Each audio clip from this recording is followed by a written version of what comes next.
সমস্যা যখন পিছন ধরে তখন কিন্তু আর কোনোভাবেই সেটা থেকে একবারে নিষ্কৃতি পাওয়া যায় না। আমার তো এখন সেটাই মনে হয়, যখনই কোনো একটা প্রবলেম হয় তখন অন্তত সেই প্রবলেমের পেছনে আমাদেরকে ২-১ দিন করে দৌড়াতেই হয়। কালকেই যে ফোনটা ঠিক করে নিয়ে আসা হলো সেই ফোনটাতে আবার সমস্যা দেখা দিয়েছে। তাই আর কি বিকেল একদম তৈরি হয়ে নিয়েছি। আর আজকে কিন্তু একদমই কিছু করিনি, কিন্তু নিজেকে দেখে যেন কেমন মনে হচ্ছে বিরাট সাজুগুজু করেছি। সত্যি বলতে একটা কথা আমি ভেবে দেখলাম, আমি যতটা পারি সিম্পল এবং সাদামাটা ভাবেই রাস্তাঘাটে বেরোই। আর আমি যেমন থাকি ঠিক তেমনই ভিডিও তোমাদের সাথে শেয়ার করার চেষ্টা করি। কিন্তু এখন রাস্তায় বেরোলে না নিজেকে দেখলে বড্ড বেমানান মনে হয়। মনে হয় যেন আমি এই সমাজে চলার মতো মানুষই নয়। যেখানে যেভাবে পারি একদম বেরিয়ে যাই। তাই আজকে থেকে ভেবেছি একটু মোটামুটি নিজেকে প্রেজেন্টেবল করে তারপরেই রাস্তায় বের হব। এখানেও অবশ্য একটা কথা আছে, এই যে আমি এক্ষুনি বললাম যে নিজেকে সবসময় সাজিয়ে গুছিয়ে রাস্তায় বের হব, এইটা যে আমি কতদিন ধরে রাখতে পারবো বা কতক্ষণ ধরে রাখতে পারবো সেইটা আমি জানি না।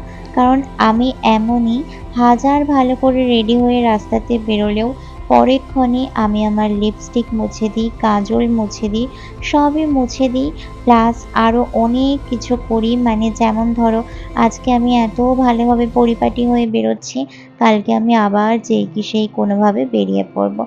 তো তারপরে বেরোনোর সময় মায়ের সাথে আমি এটা সেটা অনেক হাসি মজা গল্প করছিলাম। মা ওখানে দাঁড়িয়ে পেয়ারা পাড়ছিল, তাই আমি মাকে বলছিলাম যে, "তুমি আর এই পেয়ারা পেড়ে কী করবে?" এইসবই বলছিলাম।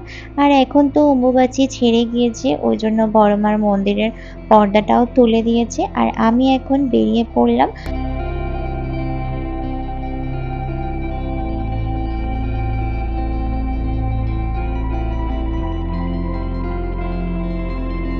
এই যে আমার কানে যে দুলটা দেখতে পাচ্ছ, এই দুলটা কিন্তু মোটেও এইরকম ছিল না। এই দুলটা ছিল পুরোই অন্যরকম, সেটাকে ভেঙে আমি এমনটা করে ফেলেছি। এইরকম আমি অন্য আরও একটা কানের দুলের সাথেও করেছি। একটা কানের দুলকে ভেঙে আরও অন্যরকম একটা কানের দুল করে ফেলেছি। আমি এমনটাই করি, আমার মনে যখন যেটা চায় আমি তখন সেটাই করি। আর এই দেখো সামনে এখানে এখন একটা নতুন ধাবা খুলেছে।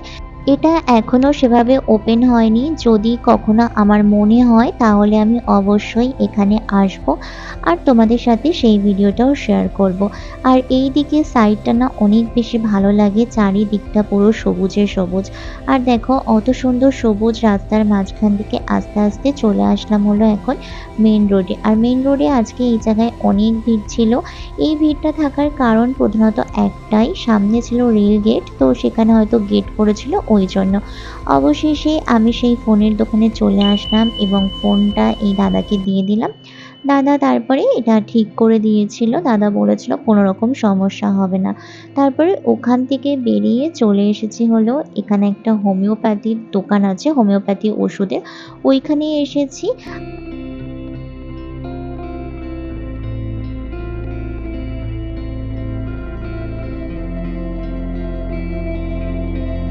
ওই যে দেখা যাচ্ছে ওপরে বয়স্ক দুটো মানুষ দাঁড়িয়ে রয়েছে, এই যে আমি জুম করে দেখালাম। এইখানেই রয়েছে একটা হোমিওপ্যাথির দোকান, এই দোকানটাতেই এসেছিলাম।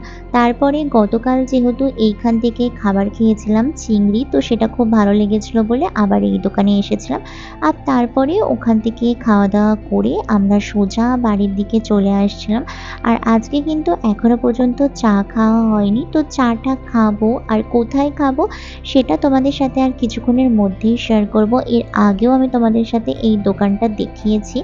তো চলো আরও একবার তোমাদেরকে দেখিয়ে দিই। এই যে এই দোকানটা রয়েছে হলো ব্রেনওয়্যার কলেজের থেকে একটু সামনে এগিয়েই রয়েছে। তো এই দোকানের চাটা আমাদের কাছে পার্সোনালি অনেক ভালো লেগেছে। আমার আর কি সব দোকানের চা কিন্তু একদম পছন্দ না।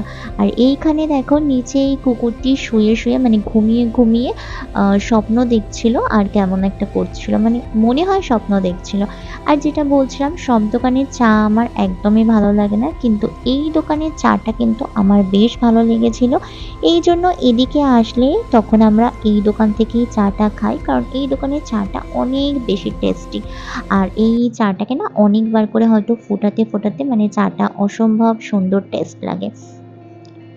তারপরে ওখান থেকে চা খেয়ে সোজা একটা ছোট্ট জলের বোতল নিয়ে চলে এসেছিলাম হলো আমাদের পাড়ার মধ্যেরই একটা স্টেশনারি শপে। এই দোকানটায় এসেছিলাম আমার কিছু টুকটাক জিনিস নেওয়ার ছিল, ওই জন্য। তো আমি জিজ্ঞেস যখন করলাম যে আমার প্রয়োজনীয় জিনিসগুলো আছে কিনা, তখন সে আমাকে জানালো যে না, এখন দোকানে এই জিনিসগুলো নেই। আর ওই যে দূরে যে দোকানটা দেখছো, ওই দোকানটাও কিন্তু এনাদের।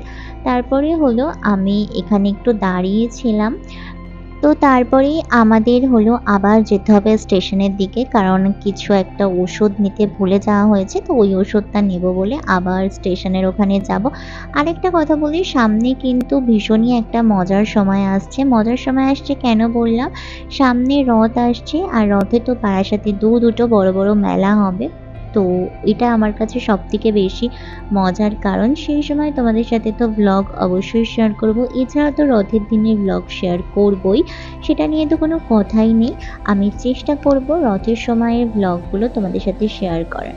তো তারপরে চলে গিয়েছিলাম স্টেশনে, স্টেশন থেকে এখন ফিরছি বাড়ি। তো ভিডিওটা ভালো লাগলে অবশ্যই একটা লাইক করে দিও, আমার চ্যানেলটাকে অবশ্যই করে সাবস্ক্রাইব করো। দেখা হবে পরের কোনো ভিডিওতে, ততক্ষণ সুস্থ থেকো, সাবধানে থেকো, ভালো থেকো। তো চলো আজকের মতো টাটা।